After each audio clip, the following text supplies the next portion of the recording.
I'm going to show you how to remove the LCD from a Vostro 3550. Remove this screw, this screw, this screw, and this screw. Turn it over.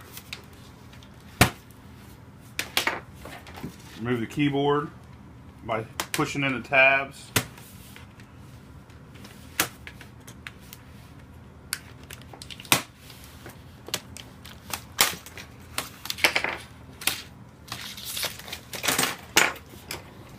Remove this screw.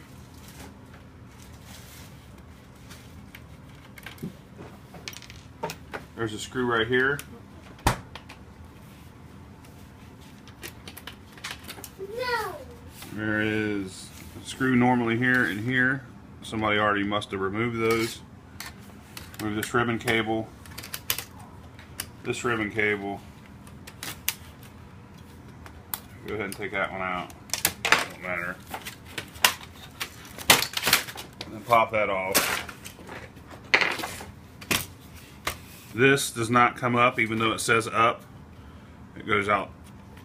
You got to push it back that way. Once that's out, there's one screw right here. Can you see it? And once you remove that screw, there's one more. Remove the antenna off of the Wi-Fi card. Remove this screw right here. Might have to hold on to the LCD so it don't fall back on you. Remove that screw, and then the LCD's out, and then put your new one in. Go ahead and shut it off.